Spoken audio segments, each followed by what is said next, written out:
Generálni partneri programu, hlavní partneri, obchodní partneri, mediálni partneri.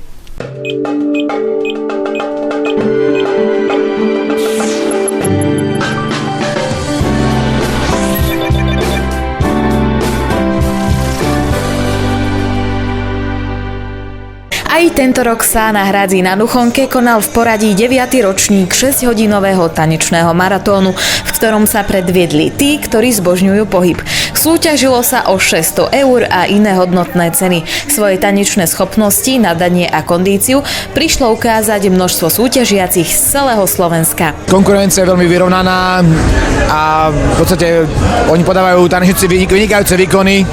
Na to v tomto teple stále tancovať, stále tancujú, aké by boli 5 minút na parkete, takže klobúk dole. Myslím, že to prebieha veľmi dobre a som fakt prekvapený, že mladí ľudia majú toľko energie do tanca. Ak sa na nich pozriete, tancujú 3 hodiny a vyzerá to, ako keby to bolo 10 minút. Fakt veľký obdiv z mojej strany, ja už by som to asi nedal. Každého motivovala nielen túžba vyhrať, ale aj ukázať svoje nadanie.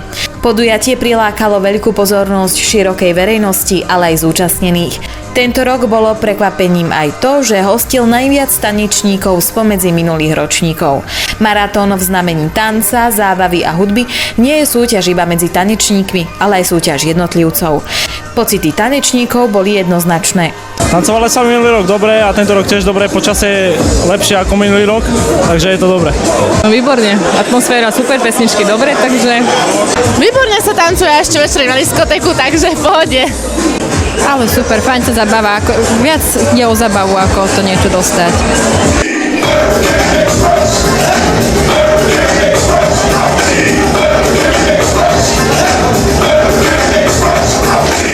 Súťaž hodnotila porota zložená z tanečných odborníkov, medzi ktorými nechýbali mená ako Tomáš Surovec a hiphopová trenérka Martina Rihárová. Nadšenie, elán, úsmev na tvári a radosť priviedli organizátorov k myšlienke v pokračovaní ďalších ročníkov. Každý rok si hovoríme, že už asi skončíme, ale vždy, keď vidíme tých tanečníkov, to nadšenie a ten elán do tancovania, tak predsa len ešte nás to sa motivuje a snáď to ešte nejakých tých pár rokov potiahneme. Každý, kto sa chcel prihlásiť do súťaže, musel prejsť jednoduchými podmienkami. Treba mať nad 15 rokov, horný vek nie je obmedzený, máme tu teraz jednu slečnu, ktorá má 35 rokov napríklad a pohybuje sa fakt vynikajúco a myslím si, že zabojuje o prvé miesta, až vydrží do konca a tancuje sa 55 hodín. Niekoľkohodinové kreácie sa zapáčili aj porote, ktorá sa netajila svojimi favoritmi, rozhodovala o ich jednotlivom umiestnení. Je tam viacej kandidátov na víťazstvo, takže dúfam, že sa to pobijú tí tanečníci a vyhrá ten najlepší. Mám 3 favoritov, je tam jeden chalan, čiže chalani, ak viete tancovať, prídete na takéto akcie, aby tu nebolo 29 dievčat a jeden chlap. A ten je fakt veľmi dobrý. Je veľmi rytmický, používa stále nové figúry, ak je nejaký taký párový tanec, tak si zoberie ktorúkoľvek dievčinu a niečo s ňou zatancuje. Je to veľmi príjemné a potom ešte 2 také dievčiny, nebudem prezrádzať. No, mám 3. 3. Tá je v podstate veľmi dobrá výrazovo, tanečne. 44, tá je technicky výborná a chalan 25. Tým, že je chalan asi jediný. Aj tento rok tanečný maratón zavítal do príjemného prostredia prírody krásnej Duchonky, kde sa návštevníci mohli schladiť v letných horúčavách. Začali sme to pred 20 rokmi, keď na Duchonke chodili 10 000 ľudí, bolo to stále naplnené. Predsa len teraz už tá doba sa zmenila, chodí sa menej pre ľudí, ale tá nostalgia, tá prostredie, je predsa len to príroda a láka to sem tých ľudí aj k tej vode, takže uvidíme, že to udržíme to na tomto mieste. A aký tanečník je v súkromnom živote samotný organizátor? Tanečník dôchodca.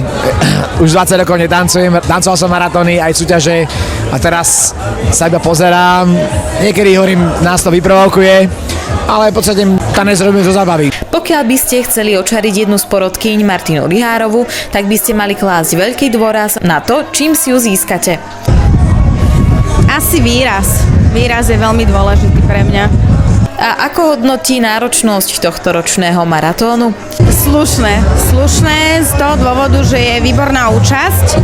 To je jedna vec, že vlastne po minulé roky nebola takáto účasť, ako je tento rok. A tanečné výkony v pohode. Počas 6 hodín si zmerali svoje tanečné sily mladí tanečníci, ktorí milujú pohyb. Porodcovia si okrem samotného tanca všímali aj niekoľko detailov. Tak hodnotíme samozrejme energiu, pretože keď niekto z tej hodiny ide na pol plynu, tak je to menej ako keď niekto, kto ide stále naplno. Potom hodnotíme to, ako to pôsobí na nás, ako to pôsobí na diváka, či je to príjemné, či je to uvoľnené, alebo či je to v krči a napäté. Potom hodnotíme samozrejme hudbu, či stále tanečník je v rytme, je v hudbe, pretože tanec je definovaný ako pohyb na hudbu, čiže ak sa nehybu na hudbu, tak ako keby netancovali. A potom hodnotíme taký celkový dojem, ako to pôsobí na nás, či je to príjemné, či je to na silu nepríjemné. Maratónu sa zúčastnilo množstvo tanečníkov. Niektorí navštevujú toto podujatie pravidelne každý rok, iní prišli poprvýkrát. Dlhoročné skúsenosti ich donútili prísť ukázať sa a zabojovať pred všetkými divákmi.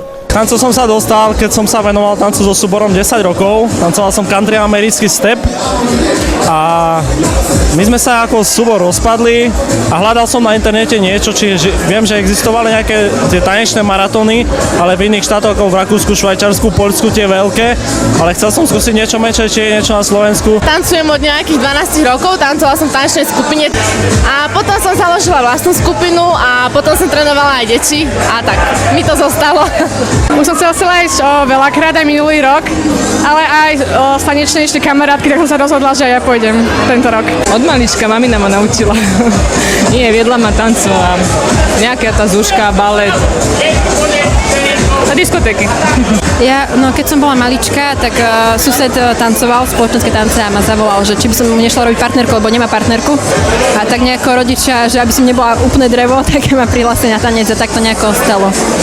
Lákadlom pre súťažiacich boli aj zaujímavé finančné ceny a iné hodnotné dary. A aké finančné plány majú s výhrou víťazi?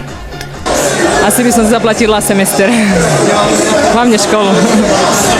Tak momentálne si šetrím na vodičak a do Beneluxu, takže asi tam vyšli peniaze.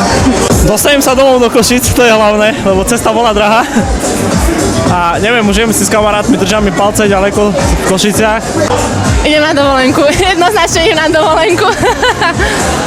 To som ešte nerozmýšľala, ale tak asi tú dovolenku jedine. Svoje sympatie mali možnosť vyjadriť aj diváci cenou diváka, ktorú tento rok získala Monika Čaníková z Topolčian. Odniesla si cenu nielen Miss Sympatie, ale bola zároveň aj samotnou víťazkou tohto ročného tanečného maratónu. Som strašne šťastná, že ma akože tí ľudia podporili, aj to, že som sa stala to Miss Sympatia, ale to, že mi ako porodci dali ten hlas, že som proste mohla vyhrať, som strašne šťastná, nečakala som to, že by som mohla byť prvá. O tom, či sa plánuje zúčastniť aj ďalších ročníkom, nám povedala samotná víťazka. Asi už nie, tento mi stačil. Druhé miesto si odniesol Lukáš Kastela z Košíc a tretia cena poputovala Veronike Toráčovej taktiež z Topolčian. Na svoje si prišli aj deti, pre ktoré bolo pripravených množstvo atrakcií. Víťazi si odniesli krásne ceny a dobrý pocit z víťazstva.